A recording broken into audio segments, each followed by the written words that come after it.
article. But just now I was told that I have to teach you keeping in mind the UPSC syllabus. You are the student of UPSC, all of you? Yes. Yes, sir. कुछ PCS की तैयारी कर रहे होंगे, कुछ UPSC. Am I right? Yes. तो UPSC के syllabus में बात की जाए. Have you syllabus in your mind? Your syllabus is clear with you? UPSC का सिलेबस आपको आइडिया है क्या है? पता है या नहीं? लेवाना पड़ेगा आपको, तो पता होगा.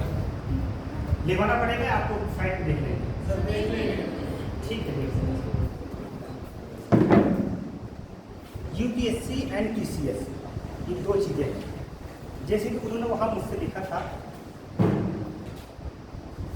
टाइम टेबल पे कि UPSC का जगह PCS, UPSC का CSET लिखा. हालांकि CSET में जो है वो TCS नहीं.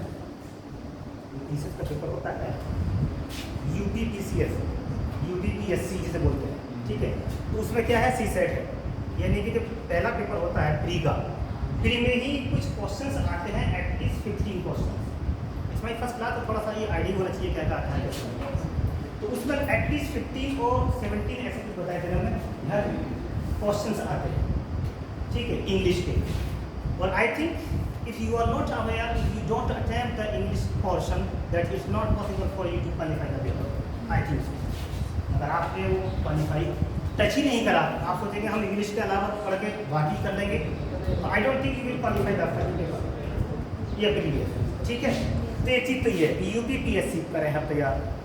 एक है UPSC का. UPSC का मतलब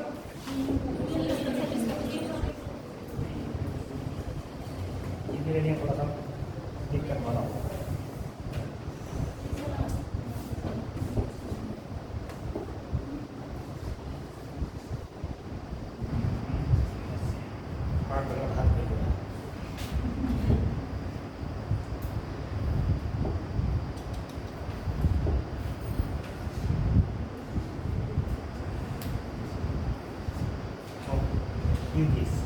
ठीक है, UPSC में जो आपका सिलेबस है, लेट मी कंफर्म यू, ये सिर्फ आपका प्री में कुछ है नहीं. प्री में there is no role of English language. ठीक है नहीं. जब प्री क्वालिफाई करके आप मेंस में जाएंगे तो यस, सर होता तो है उसमें सीक्रेट UPSC में. इंग्लिश नहीं होता. इंग्लिश का क्या होगा? इंग्लिश नहीं होता. कॉम्प्रिहेंशन आधे सेकंड के क्वेश्चन. हाँ, comprehension syllabus. I am talking about और इंग्लिश. कॉम्प्रहेंशन होते हैं, उसका कनेक्शन सिर्फ लैंग्वेज से ही नहीं है. सिर्फ कॉम्प्रहेंशन बोलते हैं जनरल सेंस में चीज आती है. उसका ऐसे नहीं इंग्लिश लिटरेचर या इंग्लिश लैंग्वेज से ही कमांड करने को पड़ाएगा. मेरा मकसद सिर्फ इंग्लिश की बात. तो कॉम्प्रहेंशन तो है उसमें, ये PCS में भी है, उसमें भी है, दोनों में है. ठीक है नहीं. वो तो एक तरह का वो तो आप इंग्लिश में दे दिया है, बाकी हिंदी भी वही बात है, उसमें तो इंग्लिश भी वही बात है. उसमें ऐसा नहीं कि इंग्लिश लैंग्वेज या इंग्लिश लिटरेचर पढ़कर सब कोई कनेक्शन है, ग्रामर से कोई कनेक्शन है. ग्रामर से कोई मतलब नहीं है उसका. हाँ, UPSC का जो बाकायदा एक पेपर आता है, compulsory paper, mains. Are you aware? वो पेपर पूरे का पूरा इंग्लिश का ही है. पूरी ग्रामर आएगी उसके अंदर, कॉम्प्रहेंशन भी है, प्रेसी राइटिंग भी है. ठीक है नहीं, यूसेज भी है, ट्रांसफॉर्मेशन भी है, उसमें एक्टिव, पैसिव, डायरेक्ट, इनडायरेक्ट पूरी ट्रांसफॉर्मेशन आ जाएगी. ये पूरे का पूरा पेपर जो इंग्लिश का ही होगा UPSC में. बात क्लियर हो गई है? आप कुछ कहना चाहते बताइए. वो पसंद आ गई? हाँ, कॉम्प्रहेंशन तो है CSET में, लेकिन कॉम्प्रहेंशन कुछ इस तरह का है जो वहाँ लैंग्वेज से ही क्या है, बस इंग्लिश में दे दिया है, बाकी इंग्लिश ग्रामर से उसका कोई ताल्लुक होता नहीं है. वो इस तरह कॉम्प्रहेंशन. बात समझ आ गई? अब हम जो पढ़ाएंगे वो कॉम्प्रहेंशन भी पढ़ाएंगे, तो प्रेसी राइटिंग भी पढ़ाएंगे. और कॉम्प्रहेंशन तो चूँकि जनरल टर्म है, वो इंग्लिश में क्या हिंदी में भी आता है, लेकिन प्रेसी जो आती है वो इंग्लिश में भी आती है. बात समझ आ गई? तो लेट्स स्टार्ट विद प्रेसी. पहले आगे सिलेबस आपको जरा देख के हम बता देते हैं.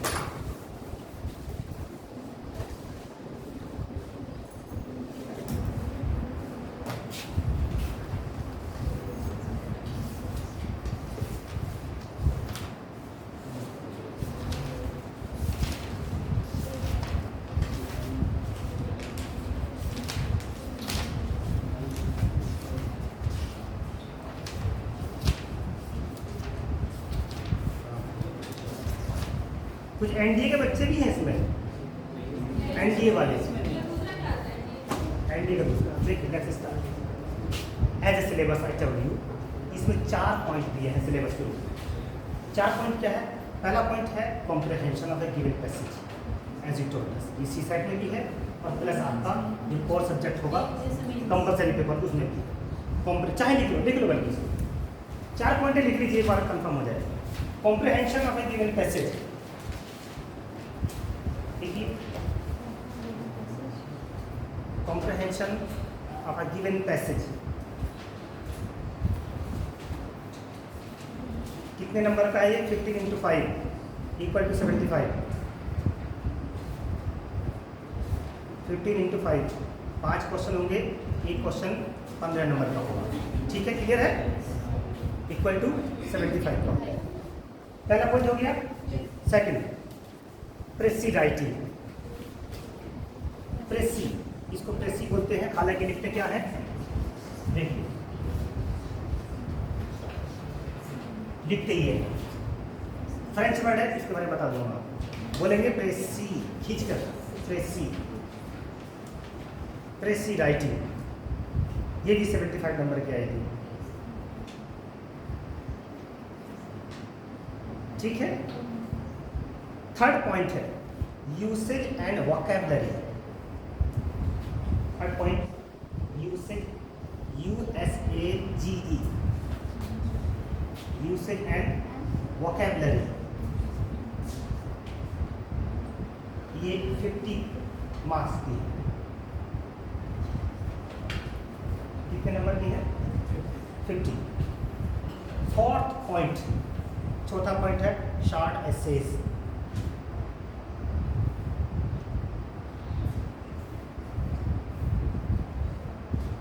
शॉर्ट एसेज, ठीक है। ये आपका सिलेबस यूपीएससी का। अब जैसे सी सेट की बच्ची ने बात की है, तो सी सेट की तो ऑलरेडी इसमें कॉम्प्रिहेंशन है ही, ठीक है नहीं। बाकी जो इसमें है ये आपको पढ़ना ही है, कंपलसरी पेपर होगा। कंपलसरी क्या मतलब क्या है? That you have to qualify the paper. इस मार्क्स विल बी काउंटेड और not, but you have to qualify, qualify करना पड़ेगा। मार्क्स काउंटेड होना डजंट मैटर, लेकिन यू नो अगर इंग्लिश में आपको थोड़ी सी नॉलेज नहीं है या वर्किंग नॉलेज नहीं है, तो you can't imagine to be an IAS officer, IPS या IFS, you can't imagine. Am I right? Yes. हाँ, तो पहला टॉपिक है इसमें कॉम्प्रिहेंशन ऑफ गिवन पैसेज, ठीक है। कॉम्प्रिहेंशन में तो खैर कोई चीज़ होती भी नहीं है जो आपको ज़्यादा डिटेल में पढ़ाई जाए, वो हम आपको पैसेज देंगे अलग से, उसको वो आपको कराई जाएगी ड्रिलिंग, उसकी ड्रिलिंग कराई जाएगी। कॉम्प्रिहेंशन का मतलब क्या है? There will be a passage, you can say an unseen passage. Even BA first year में आप थी इंग्लिश में, आपके BA फर्स्ट ईयर में एक ऐसे आया है अभी रिसेंटली, फ्रांसिस बेकन का एक ऐसे है of travel, you recall it? Of travel. Even of travel जो ऐसे BA फर्स्ट ईयर में आया है, एक बार तो वही पूरे का पूरा टॉपिक दे दिया। अभी दिया है किस संदर्भ में, ये ध्यान नहीं है तो बताऊँगा, उसी में से पैसे दे दिया पढ़ने के लिए। लेकिन आमतौर पर ये मैं आपसे बता दूँ होता नहीं है, इसीलिए कभी कभी इसको कॉम्प्रिहेंशन का मतलब, कॉम्प्रिहेंशन का मतलब क्या है? What is the meaning of comprehension? Comprehension means comprehend, it means understand, समझना। You have to understand the passage, और उसको समझने के बाद आपको क्या करना है? 5 क्वेश्चन होंगे, उसका आंसर देना है। तरीका क्या है उसका? जो जनरली स्पीकिंग में होता है, बाकी आपकी कैपेसिटी पर डिपेंड करता है। कुछ बच्चे तो इंग्लिश मीडियम के हैं, वो एक बार में पढ़कर भी उसको समझ लेंगे, कोई इट डजंट मैटर, कोई बड़ी बात नहीं होती। लेकिन जो हिंदी मीडियम बैकग्राउंड से आते हैं, बड़ी प्रॉब्लम होती है। उसके लिए एक रूल ये बताया जाता है कि आप कोई भी पैसेज दिया हो, ठीक है, उसको अनसीन पैसेज भी कहते हैं। क्या कहते हैं? क्यों? Why it is called unseen passage? जैसे कि पहले कभी आपने देखा नहीं, लेकिन ऐसा 100% नहीं हो जाए। मैंने कहा ऑफ ट्रेवल, जैसे इनको पढ़ाया भी बच्चों को, मैंने पढ़ाया ना, उसी का आ गया। लेकिन अनसीन, लेकिन 99% चांसेस ये है कि अनसीन ही होगा, जो कभी आपने देखा, 1% कभी आ गया ऐसा। तो आपका रूल क्या है कि आप उस पैराग्राफ को पहले एक बार पढ़ लीजिए, ठीक है नहीं? और मैं तो ये कहता हूँ एक बार पढ़ो तरीके के साथ, फिर क्वेश्चन देख लो, 5 क्वेश्चन देख लीजिए क्या क्या है, उसके बाद फिर दोबारा पढ़िए उसको, ठीक है नहीं, फिर दोबारा पढ़िए, keeping in mind the question that have been set on that passage. आपको दोबारा जो रीडिंग, पहली रीडिंग जो करनी है, you have to read it in general to get the gist of the passage. आपको पैसेज का सिर्फ जिस्ट पाने के लिए उसको पढ़ना है, पहली रीडिंग। सेकंड रीडिंग जो है, आपको मैंने बताया कि आप क्वेश्चन देख लीजिए, ये तो एक बार टेक्निकल चीज़ बता रहा हूँ आपको कैसे करना है, ठीक है। वो तो जब आप पूरी वोकैबुलरी सब कुछ पढ़ेंगे तो इंग्लिश में जितना कमांड होगा उतना पैसेज आप आसानी से कर सकेंगे, ठीक है। जब सेकंड रीडिंग करेंगे तो आप एक बार क्वेश्चन देख लेंगे, तो second reading you have to keep in mind the questions, जो क्वेश्चन जैसे आए हैं उसी चीज़ को ध्यान में रख करके आप उसको रीडिंग करें, वहाँ समझ आ गई। और थर्ड रीडिंग फिर करिए उसकी और क्वेश्चन सोल्व करिए। ये आमतौर पर पैटर्न हो जाता है, बाकी बच्चे का कैपेसिटी डिपेंड करता है जल्दी वाले, लेकिन आमतौर पर बहुत बच्चे जल्दी करते हैं, वो गलती ही करते हैं। जैसे कि बच्चे क्या करते हैं, वहाँ एक बार देखा क्वेश्चन देखा शुरू कर दिया, करते क्या है, वहाँ छाटेंगे उसमें लाइन, पूरी लाइन लिख देंगे, ऐसी लाइन लिखने में यार ये इससे मैच कर रहा है, ये वर्ड इससे मैच कर रहा है, ठीक है नहीं। एनर्जेटिक, अच्छा एनर्जी कहीं मैच करा तो उसको ऐसे लिखना शुरू कर दिया। ऐसा नहीं करना आप समझिए, उसका मतलब है कॉम्प्रेहेंड, कॉम्प्रेहेंशन, उसका मतलब ये है कि अंडरस्टैंड, पैसेज को समझिए आप, ठीक है नहीं। It means you have to understand the passage, until or unless you understand that passage you can't give the correct answer of the questions that have been set on that passage। जब तक आप समझोगे नहीं, आप किसी की उत्तर नहीं दे पाओगे। समझने का तरीका एक और भी, कभी कभी ऐसा होता है कि कभी मान लीजिए पूरा पैराग्राफ आपने पढ़ा है, पूरा का पूरा पैराग्राफ आपने पढ़ लिया, ठीक है नहीं, and you know the maximum meaning of the words, ज़्यादातर वर्ड की आप मीनिंग जानते हैं। अगर किसी भी पैराग्राफ में दिए हुए वर्ड्स की ज़्यादातर मीनिंग जानते हैं, then you are able to understand that passage।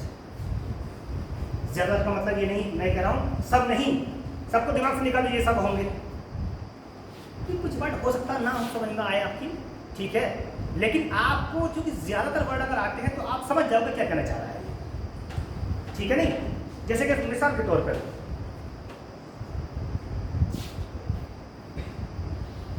मान लीजिए मैं आपको प्रोसेस देता हूँ ऑफ मेकिंग टी, चाय बनाने की प्रोसेस देता हूँ मैं, ठीक है नहीं। क्या क्या लिखेंगे आप,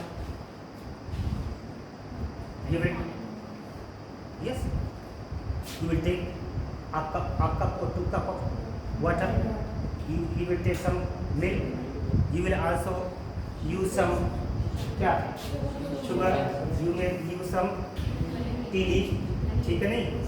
अब सपोज दैट इस सब प्रोसेस में किसी बच्चे को टी लीफ समझ में नहीं आए, यार ये क्या चीज़ है, लेकिन आपने जब समझ लिया कि इसमें क्या है, बात पोर्ट की भी चल रही है, बात वाटर की भी है, मिल्क की भी है, शुगर की भी है, ठीक है नहीं, तो आप समझ जाएंगे यार ये तीसरा क्या होगा, चाय पत्ती बची हुई होगी बस। आपको मतलब इस पर एक मैं दे रहा हूँ, यानी कि आपको पैराग्राफ पढ़ने के बाद आपको कुछ वर्ड मीनिंग नहीं आते तो आपको ये समझ लेंगे कि हाँ इसका यही, इसका इससे मिलता जुलता ही मीनिंग होगा कुछ, और उसको आप क्लियर कर लेंगे।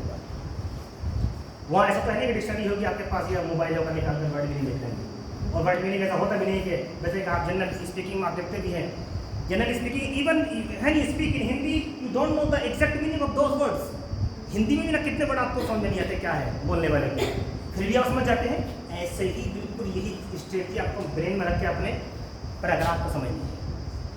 आप दिमाग में कर लीजिए, जब मैं पढ़ने जा रहा हूँ तो जरूरी नहीं है कि सारे वर्ड की मीनिंग जानता ही होगा, नहीं जानता होगा, मुझे पूरा मतलब समझना क्या है इसका, जिस्ट समझना है। ऐसी क्वेश्चन समझिए, अगर आपने समझ लिया तो आप आसानी से उसको सॉल्व कर सकते हैं। बात क्लियर होगी, इसमें कन्फ्यूजन नहीं किसी को अभी तक। मैं जो बच्चों को रिकमेंड करता हूँ दोबारा सुन लो, पहले रीडिंग करो, जनरल रीडिंग, ये जहन से निकालते हुए कि इस पैराग्राफ में है क्या, आप सीधा पढ़ना शुरू कर दीजिए।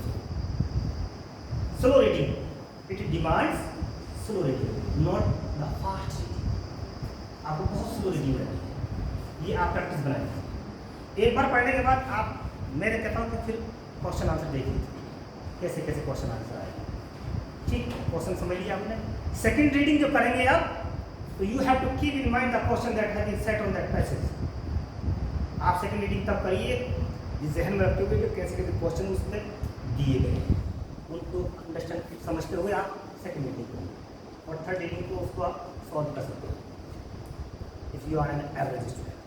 एवरेज भी है और एवरेज ही होंगे जब प्री क्वालिफाई कर जाएंगे जितना तो होंगे। बात मैं तो मेंस का पढ़ा रहा हूँ, प्री का तो पढ़ाता ही कम। बात समझ में नहीं आ रही भाई। कॉम्प्रहेंशन आप कह सकते हो क्या प्री में है, बाकी तो सब मेंस का है ये जो पढ़ा रहे हैं हम, ठीक है। होगी बात पैसेज की। पैसेज हम करेंगे जब आगे बढ़ेंगे, आज का सिलेबस में बता दूँ आपको, तो उसमें कुछ पैसेज वगैरह दे दी जाएंगे आपको और यही प्रैक्टिस कराएंगे, डिग्री कराएंगे, ठीक है नहीं। बाकी टेक्निकल चीज़ इसमें से भी होती है। सेकंड पे आपका पॉइंट है प्रेसिडाइट। This is totally a technical term. Precis इसको बोलते हैं प्रेसी, और वर्ड है ये फ्रेंच। फ्रेंच वर्ड है, एक्चुअल में कहते हैं इसे, ये इसकी प्रोनाउंसिएशन प्रेसी, प्रेसी खींच कर लिया। कहाँ से ये वर्ड? फ्रेंच से है, और एक्चुअल में प्रेसी का मतलब इल्मा, तुमने पढ़ा है कभी ये वर्ड? प्रिसाइज पढ़ा है बेटा? पढ़े थे मीनिंग ऑफ प्रिसाइज। क्लियर भी है इसके अंदर, सटीक, एग्जैक्ट। जैसे कि आपने कुछ कहा, मैंने कहा एग्जैक्टली, उसको हम क्या कहेंगे? प्रिसाइजली भी कहते हैं। प्रिसाइजली नहीं, क्लियर। क्लियर मतलब यह है कि बहुत लेंथी करके भी बात कभी कभी क्लियर होती है। प्रेसी का मतलब होता है एग्जैक्ट, प्रिसाइजली, बिल्कुल जैसे आपने कहा, ठीक ठीक वही, उसके अलावा फालतू वर्ड नहीं। Because precis entails the omission of redundancies. अब आपको समझ में आएगा। Redundancy means unnecessary details. ये अपने आप में अननेसेसरी डिटेल को निकाल के बाहर बात करती है। It excludes all the unnecessary details. Even you need not mention the figure of speech to decorate your language. Whenever you speak, you use some decorative language. Yes. जैसे कि मुझे कहना हो कि he is very handsome, तो मैं सीधा कहता हूँ he is very handsome, अच्छा नहीं लगेगा, ठीक है नहीं। मैं कहूँ she is very beautiful, अच्छा नहीं लगेगा। मैं इनको कहूँ कि इतने she is as beautiful as a rose, तो अच्छा लगेगा। ये इतनी खूबसूरत है जितना कि गुलाब। That is figurative language. बात समझ आ रही नहीं आ रही? ये आपके पैराग्राफ में लिखी होती है, लेकिन जब आप प्रेसी राइटिंग लिखेंगे तो आपको ये समझना होगा कि कहना क्या चाह रहा है। ये कह रहा सिंपली कह रहा, मैंने कहा कि महाराणा प्रताप पे मैं एग्जाम्पल देता हूँ अक्सर, पहले भी दिया था मैंने, कि Maharana Pratap fought in the battlefield like a lion, ठीक है नहीं। He killed so many enemies in the battlefield and he made a pile of the enemies. दुश्मनों की क्या बना दी उन्होंने? पालिस, ढेर बना दिया मार मार कर। तो अगर आपसे इस लाइन को कहा जाए कि आप प्रेसी लिखे तो क्या लिखेंगे आप? क्या बोलेंगे? मतलब क्या है इसका?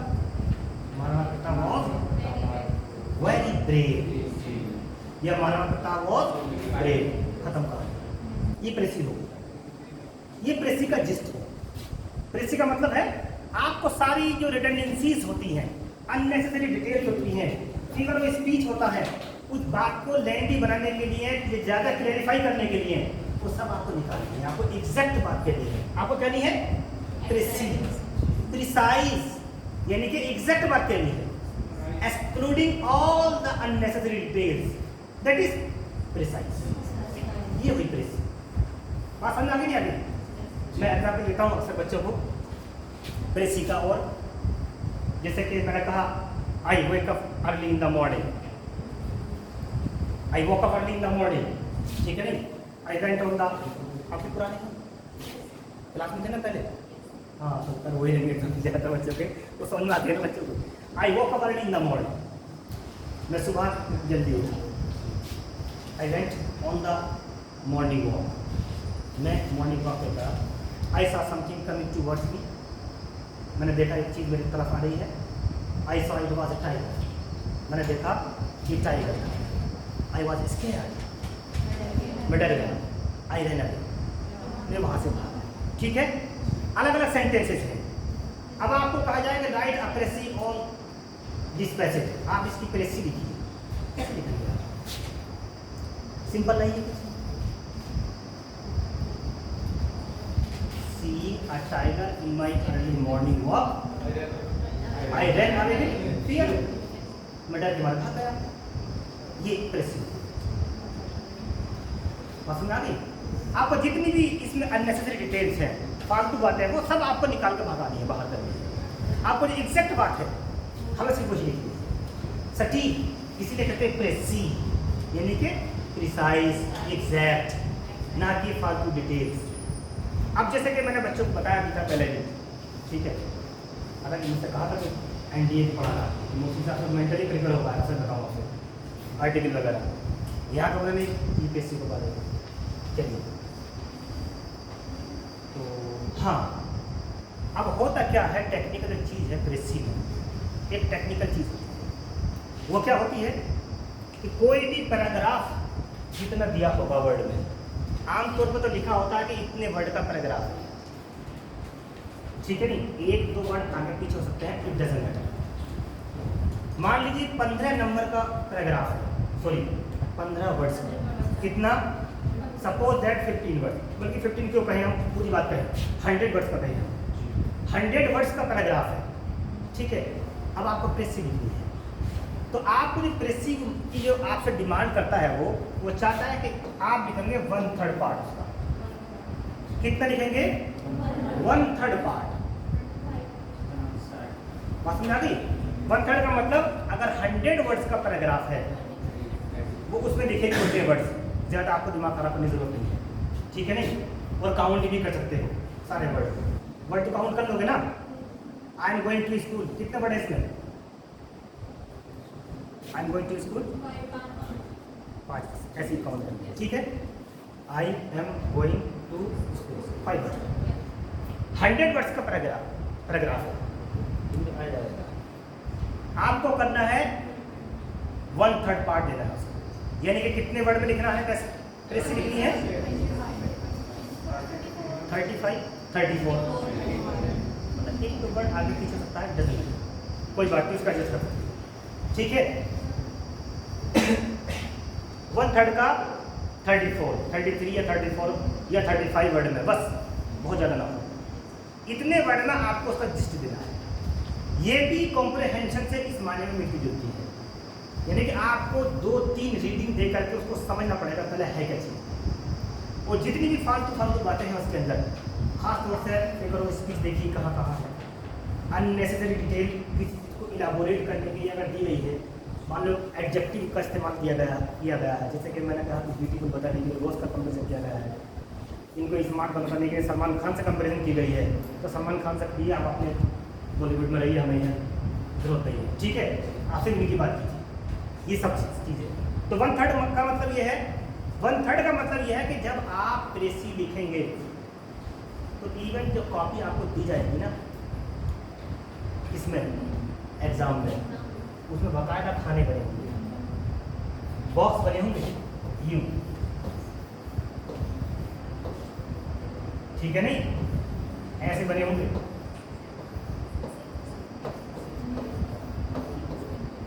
ये कॉपी है, समझ लीजिए, sorry,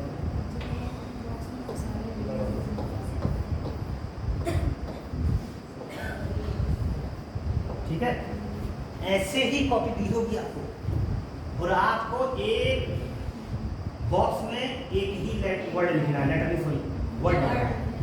I am going to school, तो आप लिखेंगे आई एम गोइंग, ये मतलब इस तरह लिखेंगे टू स्कूल, ठीक है नहीं। आपको एक नुकसान भी है, फायदा भी है। नुकसान क्या है? आपको बहुत प्रिसाइज रहना है, मैं बार प्रिसाइज बड़े इसलिए बोल रहा हूँ ताकि प्रेसी का कॉन्सेप्ट क्लियर हो जाए, ठीक है नहीं, यानी कि आपको प्रिसाइज रहना है, एग्जैक्ट रहना है, ठीक है नहीं। ये तो है नुकसान। फायदा क्या है इसमें? वर्ड काउंट नहीं करने के लिए। लेकिन बात वो आ जाती है, अगर उस दिन बताया था कई बच्चे कहते हैं साहब लिखते लिखते पैराग्राफ, पहले तो बच्चा माइंड में काउंट कैसे कर लेगा कि इतने वर्ड लिखते हैं, कहीं रफ करके देखेगा, क्या करके देखेगा, ठीक है नहीं। तो फिर वहाँ जाकर पता लगा वर्ड ज़्यादा हो गए, सेंटेंस तो पूरा बनाना है, या कम पड़ गए तो क्या करेगा, उसके लिए मैंने बताया था। जैसे कि आपने लिखा Maharana Pratap was very brave soldier हो गया, ठीक। अब कितने वर्ड हो गए इसमें, महाराणा प्रताप इतना हो गया, वॉज वेरी ब्रेव सोल्जर 5 हो गए। हमें चाहिए इसमें सिर्फ 3 वर्ड। हमने देखा लिखते लिखते हमने देखा कि 5 वर्ड हो गए, ज़्यादा हो गए, 3 करने हैं। 3 कैसे करोगे, महाराणा प्रताप वॉज ब्रेव। अब मान लीजिए हमें करना वॉज ब्रेव, बस खत्म हो गया, नहीं हो गया, वेरी छोड़ दीजिए, सोल्जर भी छोड़ दो। अब आपको करना है 4 वर्ड, एक वर्ड बढ़ाना है, वॉज वेरी ब्रेव कर दिया, वेरी लगा दो। वेरी का मतलब है लगाओगे तब भी, ना लगाओगे तब भी मीनिंग आ जाएगा। वो आपको अपने वर्ड कैपेसिटी कितनी दे दी है उसके हिसाब से आप 19-20 कर सकते हो। हम अभी है कि 5 ही करने हैं, तो वॉज वेरी ब्रेव सोल्जर भी लिख दिया, बस नंबर देखिए। और बढ़ाना तो इंडायरेक्ट फिट कर दिया, या उसको नहीं कम कर दीजिए। इस तरह से आपको प्रेसिंग लिखनी है, लेकिन ये भी it also is based on your practice. लेकिन यहाँ पढ़ने से बात क्लियर तो भी समझ में तो आएगी, लेकिन प्रेसी जो आएगी एग्जैक्ट आपके हाथ में जो आएगी वो आएगी आपके प्रैक्टिस करने में। ये रियलिटी। मुझसे पूछिए उसमें क्या करना चाहिए, कैसा करना चाहिए, लेकिन प्रैक्टिस करनी ही पड़ेगी, उससे पहले काम नहीं चलेगा। ठीक है नहीं, चलिए देखिए एक आध वही भी बात है।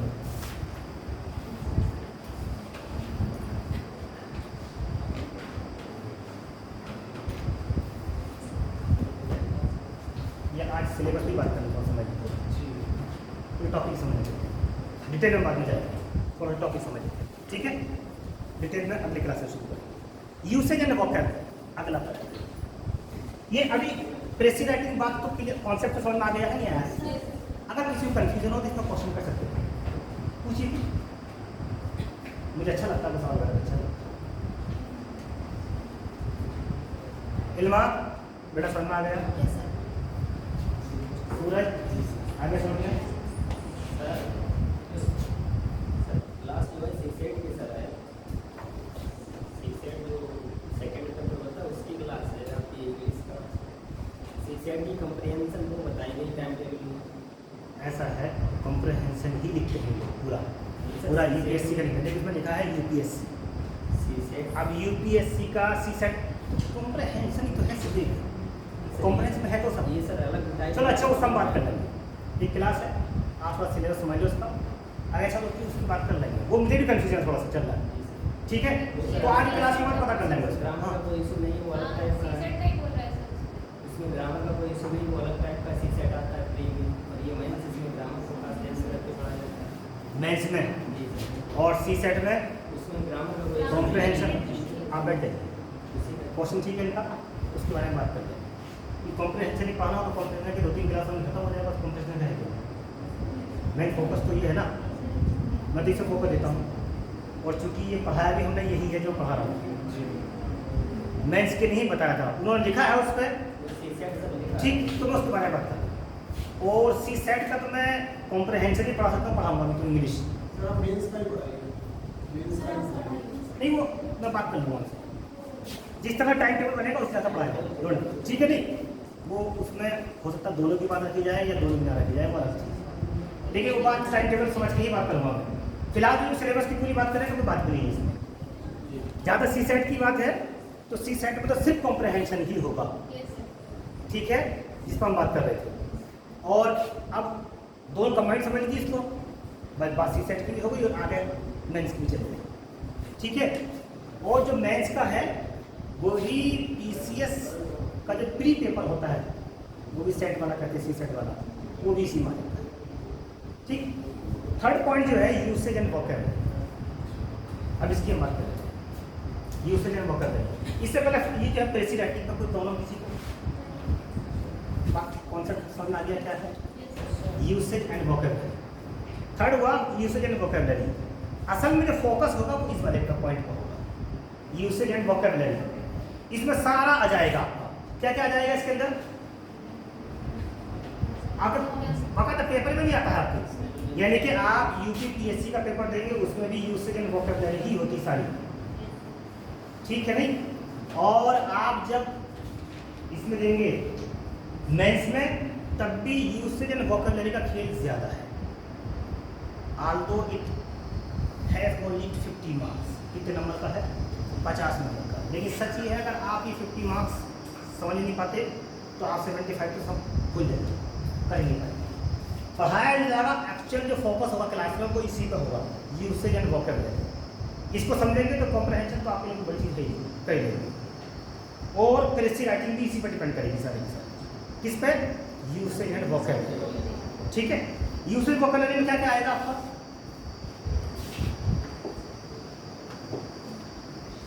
क्या आएगा?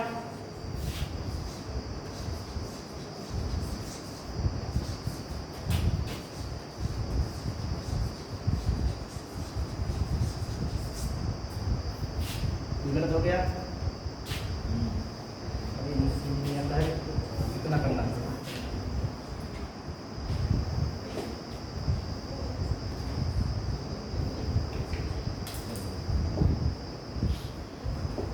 नीले थोड़ा सा इतने ना भाई बात हो गई, मैं इसमें ज़्यादा पता कम हूँ, ठीक है? हाँ, यूसेज एंड वोकैबुलरी की बात चलती है। तो यूसेज एंड वोकैबुलरी में आपके एक्टिव पैसिव भी आएंगे, डायरेक्ट इंडायरेक्ट भी आएगा, जो ट्रेडिशनल आपने पढ़ा है, ठीक? बस हम क्या करेंगे क्लास में आपको, हम शॉर्ट ट्रिक बताएंगे हर चीज़ की, जो आमतौर पर कॉम्पिटिशन में बताई जाती है। ये डिटेल में जाकर उसकी बहुत शॉर्ट में, जैसे कि एक्टिव पैसिव है। एक तरीका तो ये है कि एक्टिव पैसिव के मैं हर एक टेंस को पढ़ाऊँ, present indefinite, past indefinite, future indefinite. एक तरीका ये है कि मैं आपको कुछ सेट फॉर्मूले बताऊं, उसी की बेस पर आप सारे करें, ठीक है नहीं? जब आप अगर पेपर दिखाऊं फिर देखेंगे, जैसे कि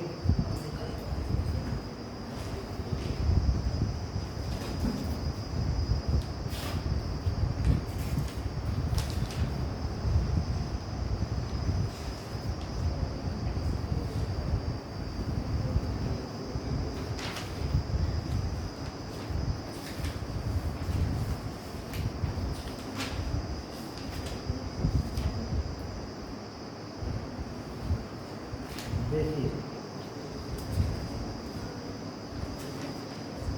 ये था यूपीएससी का एक पेपर मेरे पास 2019 का, 2019 का।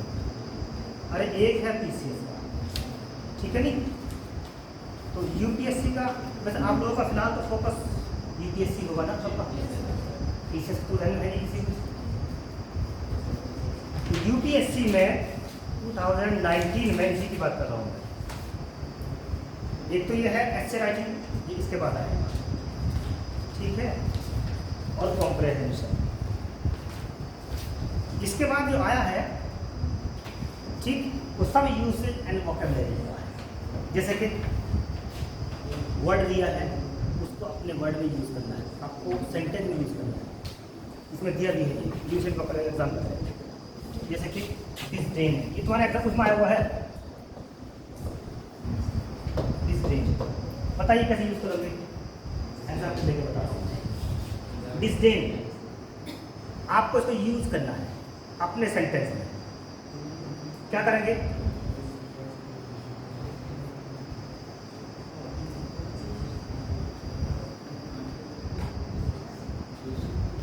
पांच नंबर का आएंगे इस तरह। डिस्डेन मीन्स हेट, नफरत करना। आप कैसे इस्तेमाल करोगे इसको? बोलो थोड़ा सा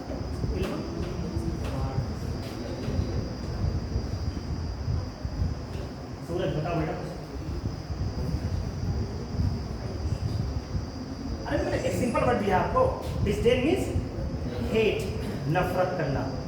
आपको सेंटेंस में यूज करना, करके दिखाओ इसको। डिस्डेन मुझे करोगे, ठीक है? You are right, you are right, yes. So he fell in disdain after watching the incident. इन्होंने कहा ही बोला कि ज़्यादातर की दिमाग से निकल गया होगा। चलिए, यू आर राइट, सही कह रहे हैं। ये तो I disdain smoking, I disdain smoking, simple is you are right and you are right. I disdain you भी कह सकते हो, वो भी कह सकते हो। I disdain smoking, I disdain alcohol, ये कुछ भी कर सकते हो। तो सिंपल वर्ड यूज करिए ना, आपको बात समझ आ गई। अगला टर्म दिया है, ठीक है, कंटेजियस। तो कंटेजियस मीन्स हाँ, any disease that is spread by touching something, ठीक है नहीं, इज कंटेजियस। तो क्या कहेंगे? Communicable disease. Corona is a contagious disease. कैसे? बस ये मैं आपको बस बताना चाह रहा हूँ, ठीक है, पानी सोच देगा बड़ा। एक तो इसमें ये दिया है, दूसरा वाक़या इसमें दिया है एप्रोप्रिएट वर्ड भरने हैं किसी को। तो मैं एक मिसाल में तुम्हें बता रहा हूँ, वर्ड दिया है इसमें, ठीक है नहीं, जैसे कि जो आपके एग्जाम में है ना वही बता रहा हूँ, बस आप थोड़ा सा आपको पहले सिलेबस से मुझे अवेयर कराना है, उसी को इलाबोरेट करेगा। तो ही रिमेन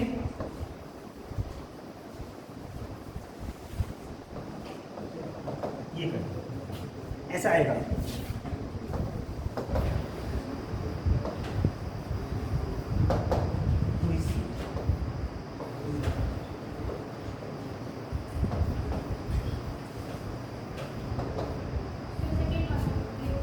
अब बेटा कुछ करेंगे? हाँ, आप इसमें से एक वर्ड ही रिमेन्ड टू हिज सीट, आपको इसमें से या इसमें से एक करना है। ओके, तो कौन सा करेंगे आप? क्यों? ही रिमेन्ड, रिमेन्ड मीन्स वो रहा। You are right, no doubt. I am asking just the reason, क्यों? ये जो GLOWED shiny, he remained glowed to his seat, चमकता रहा, चमक। तो ये यहाँ पर इसका मीनिंग नहीं बढ़ेगा। ग्लूड मीन्स गोंद रखिए थे, चिपक के बैठ गए चेयर से अपनी, ठीक, यू आर राइट। तो आपको ये छोड़ के लिखना है, यानी कि आपने यूपीएससी का सवाल क्वेश्चन सॉल्व कर दिया बेटा। ये आया हुआ ये है, मैं वैसे नहीं बता रहा था उसको लिखा, ठीक है नहीं, बनाओ इंसान डोंट वरी, बस हमें बात बोलना बनने के बाद। ग्लूड, ये आप इस तरह के क्वेश्चन है, यूसेज वोकैबुलरी की बात कर रहा हूँ मैं। और यही जब आप टीसीएस का पेपर देंगे, ठीक है नहीं, सी सेट वाला जो होगा प्री में जो होता है, ठीक है नहीं, तो 15-20 क्वेश्चन जो आते हैं, 15, 16, 17 क्वेश्चन आते हैं लगभग, वो प्री में ही आते हैं, सिर्फ यही क्वेश्चन आते हैं। एक्टिव पैसिव वर्ड मीनिंग, जैसे कि वर्ड यूज करना, डिस्डेन वगैरह है, ये आ गया, और वर्ब आ गई, ठीक है नहीं, एंटोनिम सिनोनिम वगैरह, एक्टिव, यस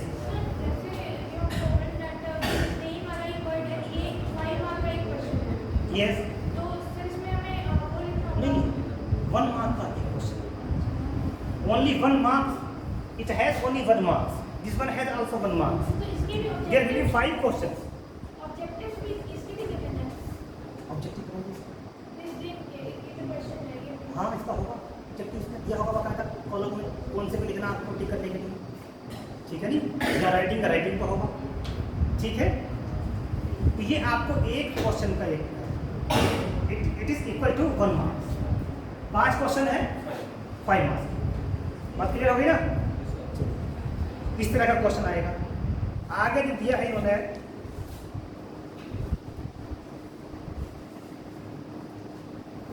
अगला इन्होंने दिया है सेंटेंस का यूज करना है, जैसे कि एट सी, ये तो वर्ब थी जो आपको यूज करनी है, ये एक तरह का फ्रेज वगैरह होते हैं, ईडियम, ठीक है नहीं, जो आपको अपने वर्ड में यूज करना है। एट सी, इसको यूज करिए कैसे बनाने सेंटेंस में?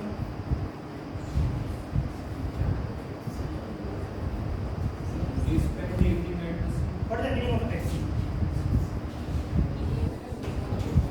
मीनिंग क्या होगा बेटा, बताएंगे कुछ? देखिए, मैं ईडियम वगैरह को पढ़ाते हुए चीज देखता हूँ। एक तरीका तो है कि आप उसकी मीनिंग रट लीजिए। हर चीज़ के 2 तरीके हैं, जैसे कि मैंने यहाँ बताया आपको, और इसके अलावा बता भी देंगे बहुत सारे। आप यहीं रख लीजिए उनको जहन में।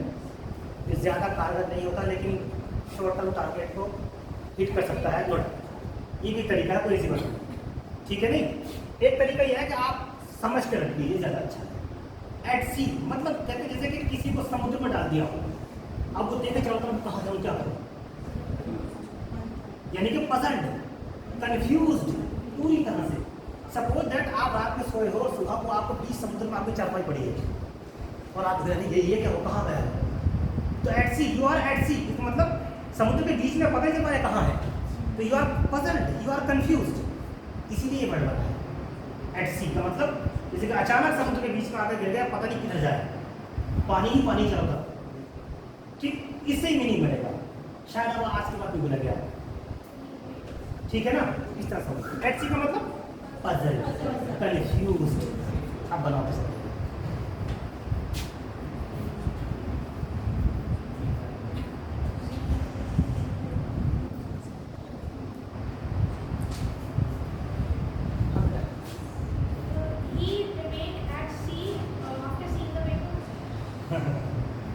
I expected some kind of answer. चलिए फर्स्ट टाइम बोल दो, कह सकते हो, गलत नहीं होगा, ठीक है जी। यानी कि he remained, या he was at sea to have a first look at the paper. ऐसे गलत अच्छा बोल जाएगा। He was at sea, या he found himself at sea, अपने आप को उसने कंफ्यूज पाया, या he was at sea to have a first look at the paper.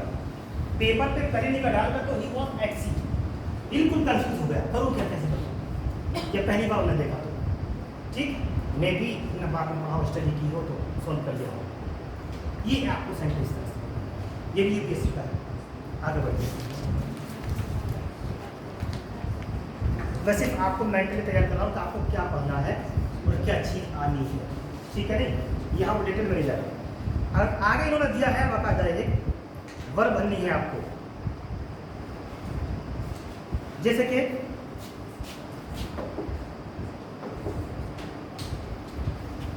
दिया भी है इन्होंने,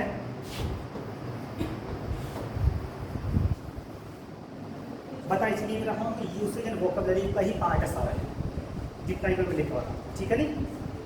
होगा क्या एक्चुअल में, जो आपकी प्रेसी आएगी, ठीक है, वो तो एक ही पैराग्राफ होगा, आप उसको पढ़ो कितनी देर में, क्वेश्चन समझिए, कंप्रहेंड करिए पैसेज को, उसके बाद, ठीक है नहीं। यूसेज एंड वोकैबुलरी का क्या है, इसमें कई सारे पार्ट होंगे, एक नंबर के, एक नंबर के, और इसमें आपको मेहनत तो ज़्यादा करनी है, लेकिन इसमें वर्ड आप पूरे नंबर ले सकते हो। अनसीन या प्रेसिडेटिव जो है वो एक तरह की थियरी है, जितना अच्छा लिख दोगे उतने अच्छे नंबर मिलेंगे, ठीक है नहीं, थ्योरी है। इसमें क्या है, इसमें एक में से एक भी मिल जाएगा वरना जीरो मिल जाएगा। तो चालाक बच्चे क्या होते हैं, एक्चुअल बता रहा हूँ सब, थोड़ी चालाकी इसमें ये होती है कि इस पर ज़्यादा मेहनत करते हैं, इसलिए कि ये 50 के 50 मिल जाए पूरे के पूरे, तो बाकी फिर इतना तो हम कर लेंगे कि आराम से क्वालिफाई कर लें, लेकिन ये 50 में छूट जाए किसी भी कीमत पर। यहाँ तक कि आप कोचिंग वगैरह जो दिल्ली वगैरह मुखर्जी नगर में कल टाइम गए होते हैं हम लोग भी, तो जो वो भी ये फोकस करते थे इस चीज़ पे कि आप इन पर ध्यान दीजिए, ये 50 नंबर गैस कर लीजिए, और ख़ास तौर से शॉर्ट ऐसे जो है, क्योंकि उसमें बच्चा कुछ ना कुछ देख सकता है, ठीक, समझना सब कुछ है, तो इन पर ज़्यादा द चाइल्ड, देखिए बता रहा हूँ, एक ये है,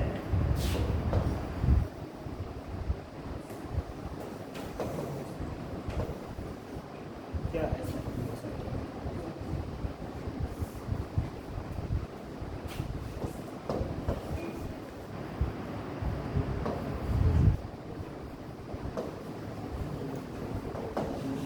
ठीक है, STEAL है, सुनिए गलत लिखा है,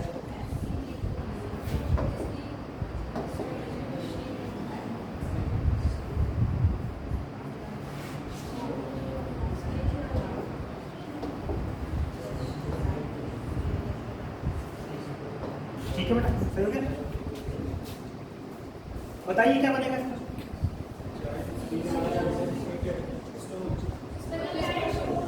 क्यों, वाई, स्टील क्यों नहीं,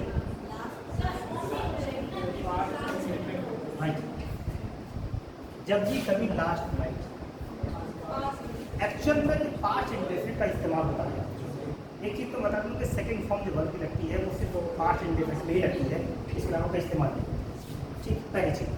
दूसरी चीज़ ये है कि पास्ट इंडेफिनिट की फितरत है कि अभी फिलहाल जो काम हो चुका है, रिसेंटली पीछे हो चुका नहीं कहेंगे, बल्कि जैसे कि बहुत पहले हो गया है, हो चुका था, तो परफेक्ट का इस्तेमाल होगा।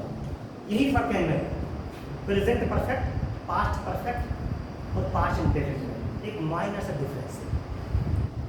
तीनों में ही काम हो चुका होता है पहले ही, तीनों में। जैसे कि मैंने I have completed my work, I have completed, it means I have अभी कंप्लीट करके बैठा हूँ यहाँ से। अगर मैंने कोई काम last night, yesterday, previous night, पिछले कुछ दिनों पहले किया है तो पास्ट इंडेफिनिट का इस्तेमाल होगा, और उससे काफ़ी दिन पहले किया है, ठीक है नहीं, तो सीधा पास्ट परफेक्ट का इस्तेमाल। बात समझ आ गई थी? इतना बस माइनर सा डिफरेंस है तीनों का, और तीनों में कंफ्यूज होते हैं बच्चे कभी। तो लास्ट नाइट जो है, last night, last Sunday, last year है, लास्ट ईयर भी पास्ट में इस्तेमाल करते हैं, परफेक्ट में भी करते दोनों में बच्चे, या यस्टरडे, ये जो या प्रीवियस डे, इन सब का इस्तेमाल जो है ज़्यादातर पास्ट इंडेफिनिट नहीं होता है। तो चाहे यहाँ क्या हो जाएगा, द शो लास्ट नाइट, चोरी से स्टोर में मैं चोरी से देखा, ये लोग का ये वोकैबुलरी का है। एक और दिया इसमें, अब आगे एंटोनिम सिनोनिम, इसी यूसेज इन वोकैबुलरी में। जैसे कि पहला है नोबल, बनाइए इसका एंटोनिम क्या होगा?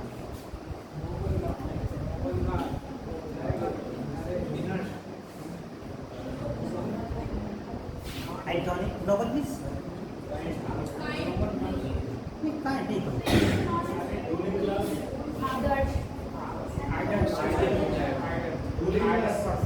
रूलिंग क्लास नहीं, दैट इज नोबल्टी। आपको रूलिंग क्लास नोबल नहीं होते, मेरे हिसाब से सबसे मीन होते हैं, तो उसका दूसरे नहीं निकलता। नोबल का मतलब है श्रेष्ठ, मतलब आदर्श कह सकते हो। तो उल्टा क्या होगा इसका? एंटोनिम बताना है। नो ऑप्शन दे दीजिए। अच्छा, पहले बता दूँ, ऑप्शन में दूंगा नहीं, पैडी, मीन माने पैटी हो सकता है, ठीक है नहीं, मीन हो सकता है। एक अच्छा वर्ड आता है इसके लिए, ये कैसा होगा?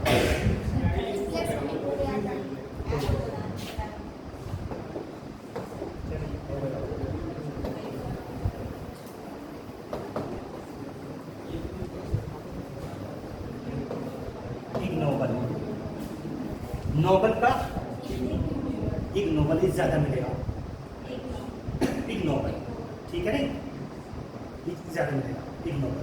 मीन भी आता है, पैटी भी आता है, बहुत सारे वर्ड आते हैं, ठीक है। ये आपको एक जैसे को हो गया, यही वर्ड होंगे। आप मेंटली प्रिपेयर कर लीजिए कि आप यूपीएससी का बहुत आसान पेपर आपके लिए, टफ नहीं। पार्शियल, और क्या होगा?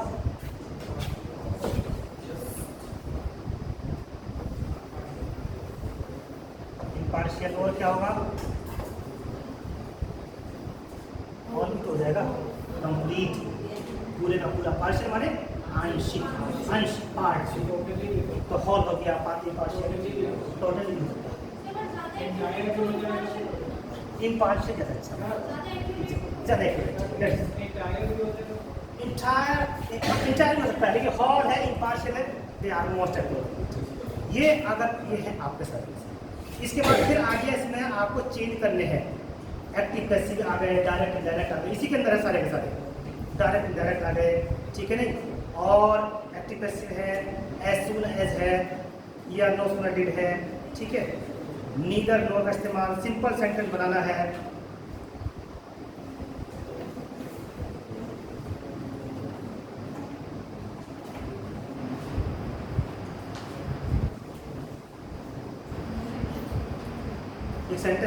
ध्यान में आया सिंपल बनाने के लिए।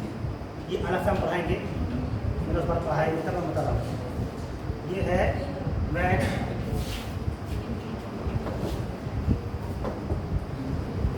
सेंटेंस क्या है, इसको जरा ध्यान देना बच्चों।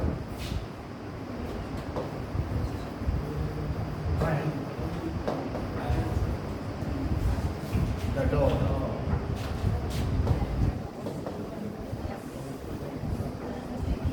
sleeping, let it lie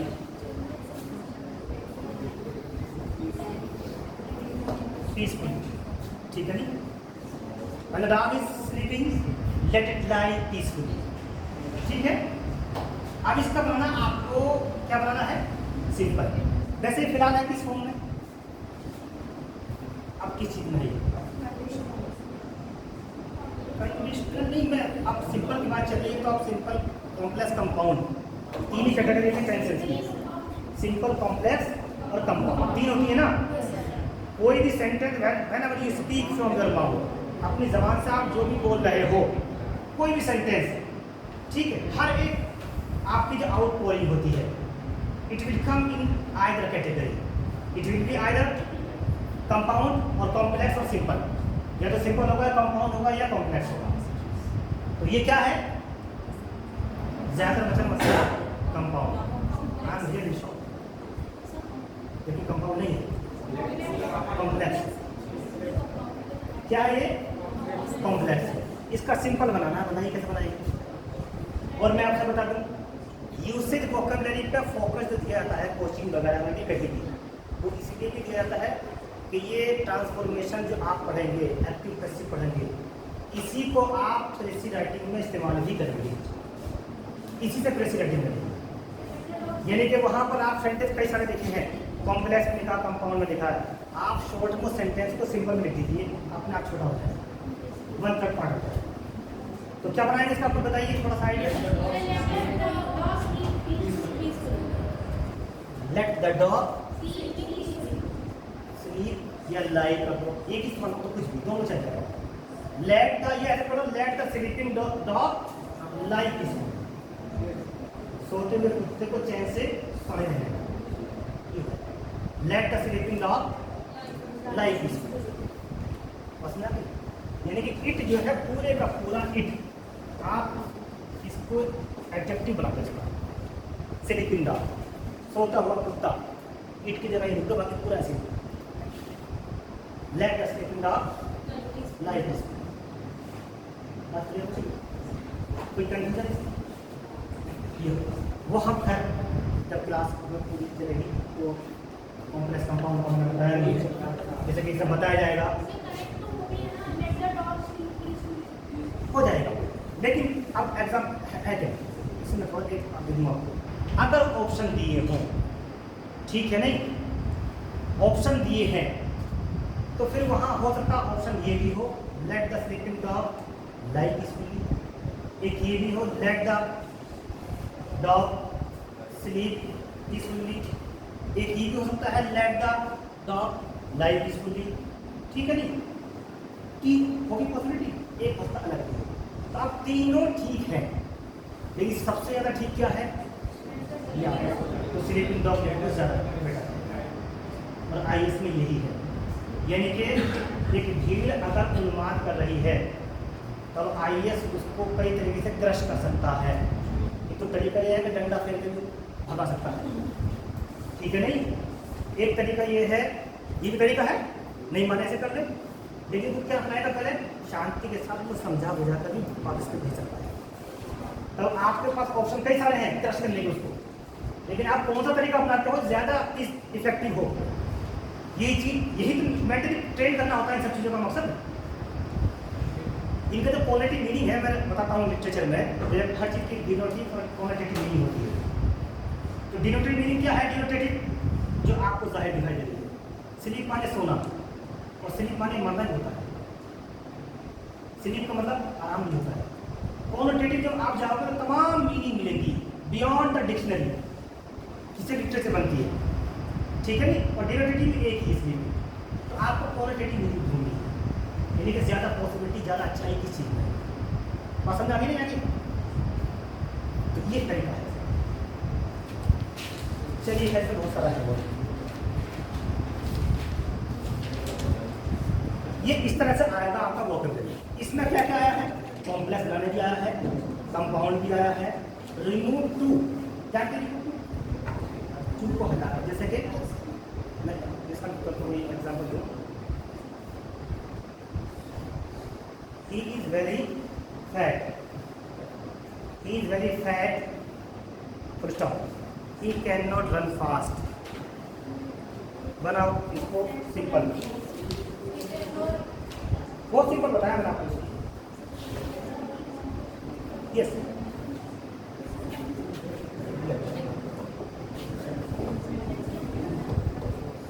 Sir, he is fat to run fast. Sir, he is too fat to run fast.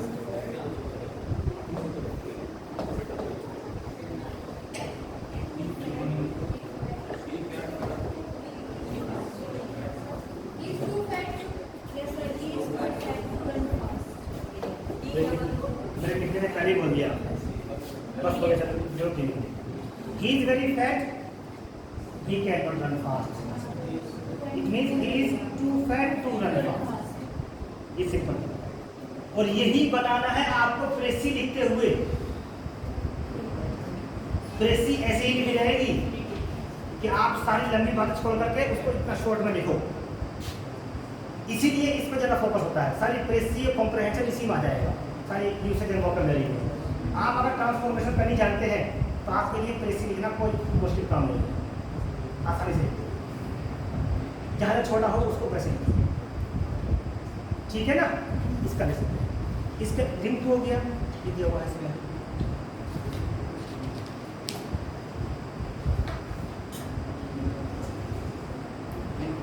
एक और सेंटेंस लिखिए, मैं बोलता हूँ हमारे एग्जाम दिया हुआ। देखिए, he was not intelligent.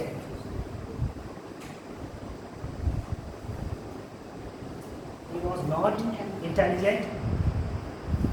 Full stop. He was not industrious. He was not industrious.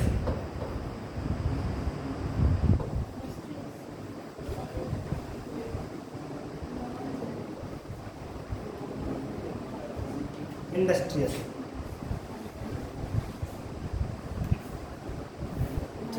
Industries means industries का वर्ड जो बना है इंडस्ट्री, उसका मतलब मेहनत करना होता है, ठीक है। Hard good. He was not intelligent, he was not industrious. अब आपको इसको एक सिंपल बना दीजिए। ही वॉज नीदर इंटेलिजेंट या नाइदर की बात नॉट इंडस्ट्रियस।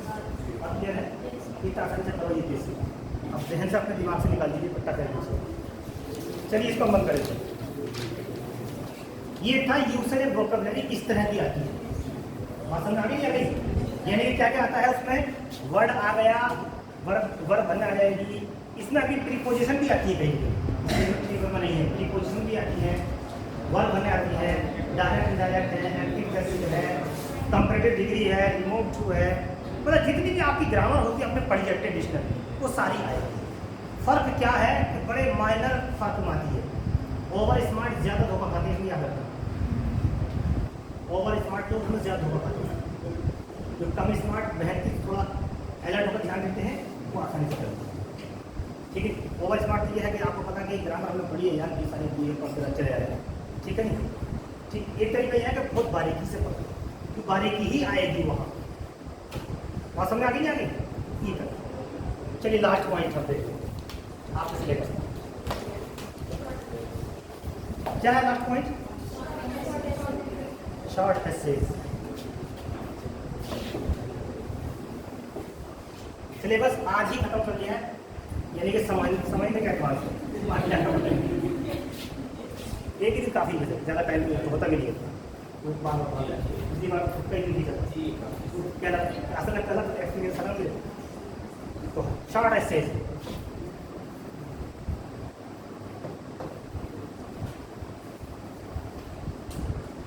देखिए, यही 4 टॉपिक होंगे। शॉर्ट एसेज में क्या है एक्चुअल में, जैसे कॉम्प्रिहेंशन का कोई टेक्निकल पॉइंट नहीं है, ऐसी एसेज लिखने का कोई खास टेक्निकल पॉइंट होगा, ठीक है नहीं। बस टेक्निकल कितना है कि आप किसी भी चीज़ को लिखते वक्त, जैसे कि सपोज अगर कोरोना वायरस या कोविड-19 का टॉपिक दिया क्या,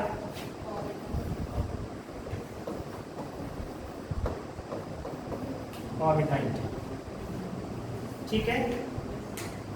होगा क्या, एक तरीका तो ये है कि आपका हमने ऐसे तैयार किया है एग्जाम को, ये करके मैं बात बताऊँ,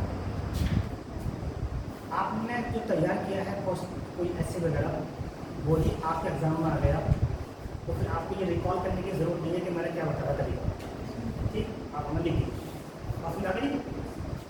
दूसरा तरीका ये है कि कभी कभी भाई आपने यूपीएससी प्री क्वालिफाई करा तो आपको वास्ट नॉलेज तो होगी, नो डाउट, ठीक है। तो आप कोई टॉपिक ऐसा नहीं हो सकता कि जिसके बारे में थोड़ा बहुत ना जाने, बस फर्क कितना है कि कुछ लूज कॉन्फिडेंस कर जाते हैं लोग, यार ये तो हमने कोविड-19 के बारे में तो हमने पढ़ा ही नहीं, अरे जरूरत क्या ना पढ़े, ना पढ़ो तो समझ तो सकते हो क्या चीज़ है इसके अंदर, क्या क्या देखा है, अपना पूरा एक्सपीरियंस भी देखिए, ठीक है।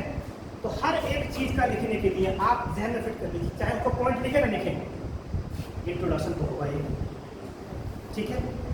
अब इंट्रोडक्शन में क्या लिखो, इलाबोरेशन ऑफ द पॉइंट, जो पॉइंट दिया है, टॉपिक दिया है, उसका इलाबोरेशन, उसका मीनिंग, उसका मतलब, उसका हिस्टोरिकल पर्सपेक्टिव हो सकता है, ठीक है नहीं।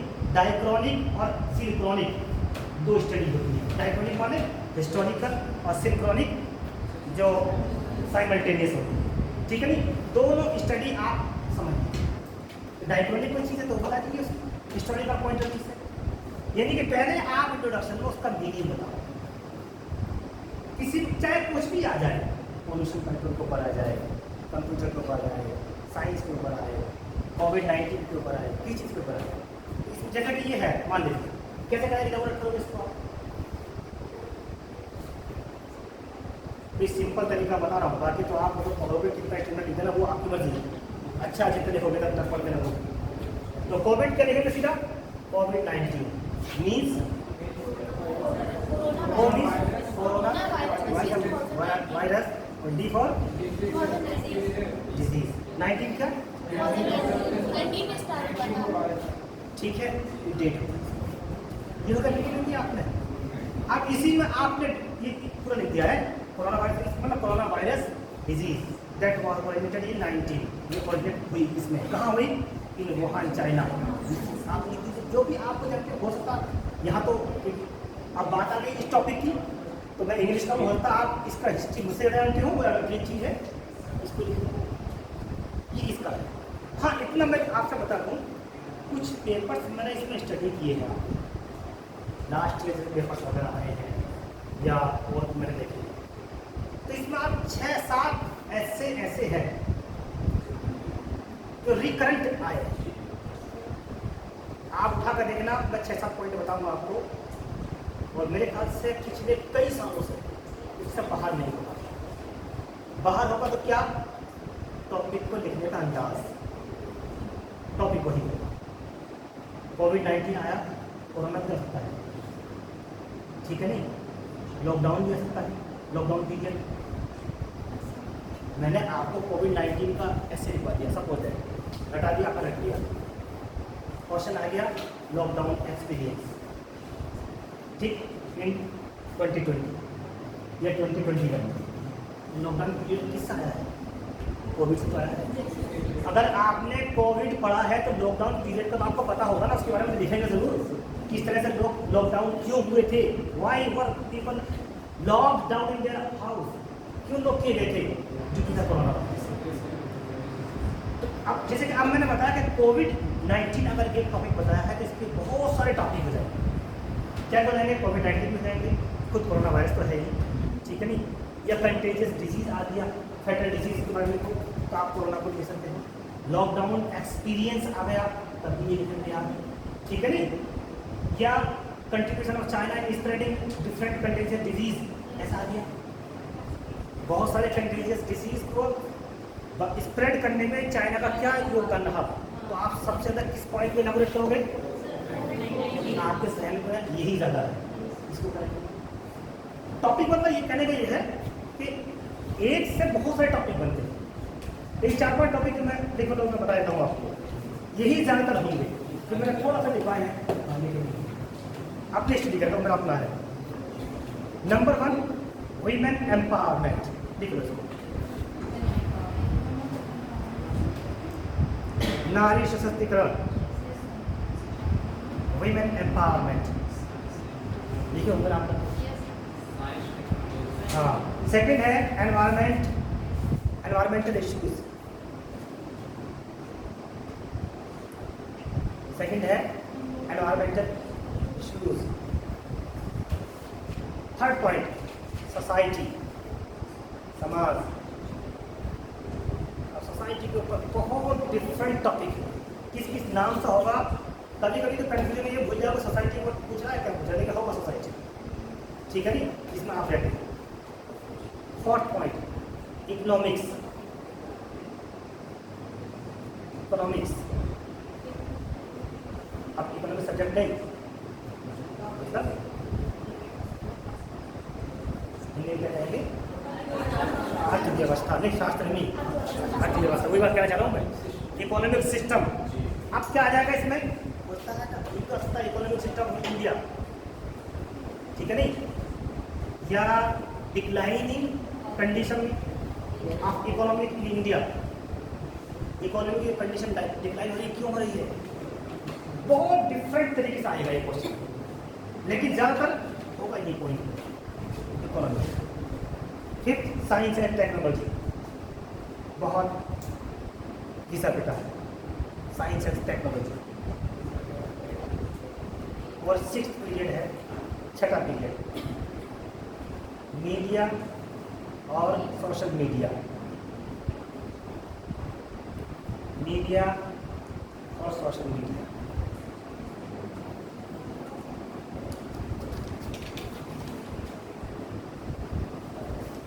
ठीक है, पहला है वीमेन एम्पावरमेंट।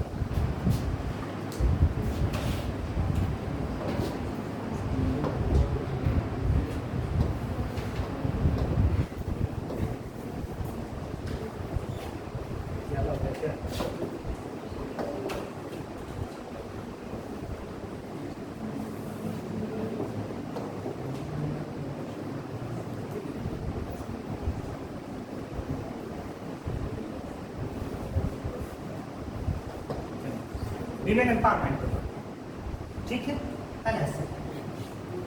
अब वीमेन एम्पावरमेंट के ऊपर आप कैसे क्वेश्चन आ सकते हैं, मे बी ये हो सकता है,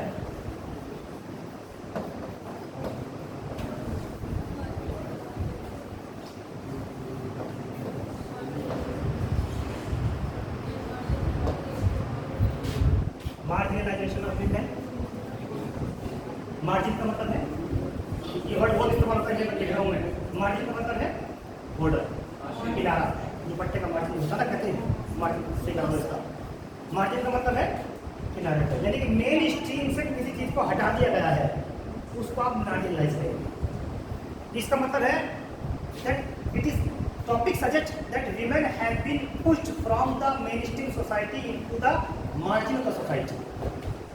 it means they have been deprived of their equal rights, वो अपने अधिकारों से डिप्राइव कर दी, मार्जिनलाइज कर दी गई, मेन स्ट्रीम सोसाइटी से हटा दिया गया है, पहले के बॉर्डर पर पुश कर दिया, धकेल दिया गया, यह सकता है।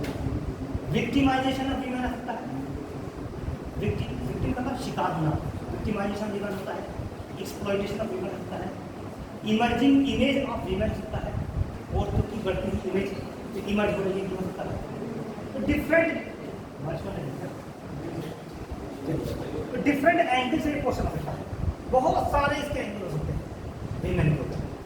और वीमेन के ऊपर आप क्योंकि आप सोसाइटी में रहते हो, देखते हो, और वैसे भी आप पढ़ोगे ऐसे तैयार करोगे तो वीमेन के ऊपर ना तो ऐसा तो हो भी नहीं सकता, लेकिन ध्यान रखना कि डिफरेंट एंगल से आएगा। अगला एक आया है एनवायरमेंटल इश्यूज। एनवायरमेंटल इश्यूज में क्या सकता है,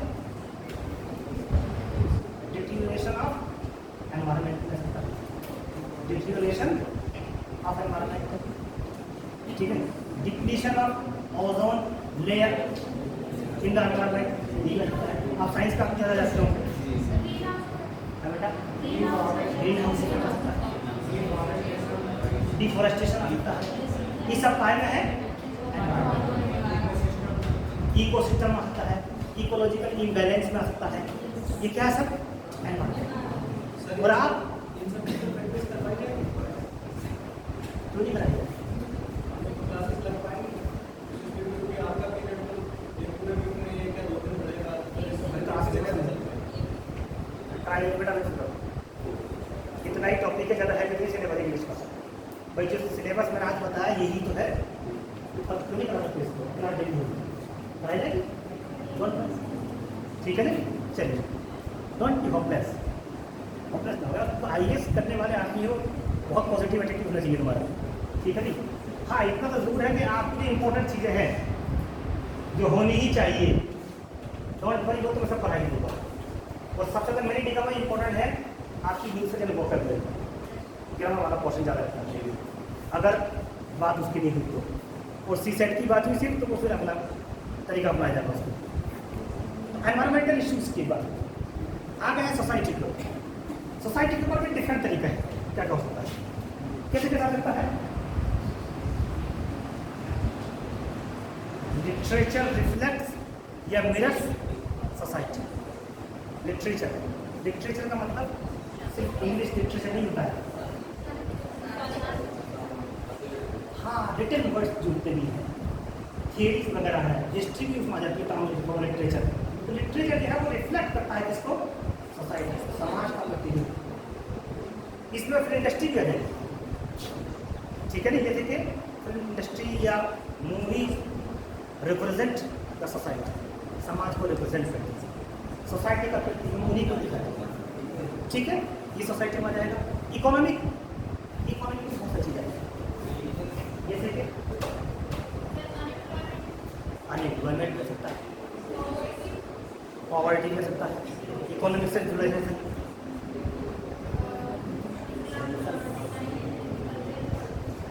इकोनॉमिक डाउनफॉल ऑफ 1929 का भी तो है, इंफ्रास्ट्रक्चर का है। चलिए, साइंस टेक्नोलॉजी में आप बहुत वास्ट है, आपने बहुत बचपन करा है, साइंस टेक्नोलॉजी क्या कर रहा है, क्या हो रहा है, ठीक है। हाँ, ये इसकी discovery. If you are talking about the science and technology, whom would you imagine the most glaring example of a man who is now shining in the field of science and technology? इसे ऐसे आपके नाम बताइए, इस time science technology बड़ा चल रहा है। ऐसे भी बच्चे नाम ले आते हैं उनका, इलॉन मस्क का नाम ले आते हैं सब, जानती होंगे, मीडिया में ही दिखाया है। चलिए कैसे उसका एग्जाम्पल दीजिए, ठीक है। मीडिया, सोशल मीडिया का क्या हालत आप देख रहे हैं, ठीक है। इसके अलावा ये 6 टॉपिक मैंने दिए हैं, आप एक काम करना, पिछले कुछ पेपर आप नेट से चले देखो, उसमें थोड़ा मैच करके देखना कि इससे कितनी मैच करें, ठीक है। अरे 6 टॉपिक है, सिर्फ आपके लिए कोई परेशानी नहीं है। इसके अलावा मैं आपको एक चीज़ बताऊंगा, आप जिस वक्त भी ये तैयारी कर रहे हो तो उस टाइम के ट्रेंड्स देख लें सोसाइटी में, जैसे कि इस टाइम या इससे 1-2 साल पहले जिसमें अभी UPSC का डेटा आया है, उस टाइम अगर आपको तैयारी करनी होगी UPSC तो ऐसे देखने होगी, तो आप डिमोनेटाइजेशन का भी जिक्र करें। सोसाइटी में बहुत बड़ा रोल लगा है, राइजिंग प्राइसेस का भी जिक्र करते हैं, बट ये क्यों होगा, क्योंकि बहुत तेज़ी से बढ़ रहा है इस टाइम पे, ठीक है। आप फार्मर्स प्रोटेस्ट का भी जिक्र कर सकते हैं, क्योंकि ये बहुत बड़ा रोल है। सोसाइटी में जो चीज़ ज़्यादा अफेक्ट कर रही है उस टाइम, आप उस पर भी निगाह रखिए। ये तो हमारे कॉमन टॉपिक जो मैंने आपको 6 बताए हैं, 6 टॉपिक तो कॉमन हो गए, और इनके अलावा जो टॉपिक उस टाइम सोसाइटी में इमर्ज कर रहे हैं, जो इमर्ज कर रहे हैं उस टाइम सोसाइटी में, उनको ज़रूर देखेंगे। जैसे कि अभी फिलहाल तो एक दौर में देखे, मैंने बताया डिमोनेटाइजेशन हो गया, राइजिंग प्राइसेस हो गया, फार्मर प्रोटेस्ट हो गया,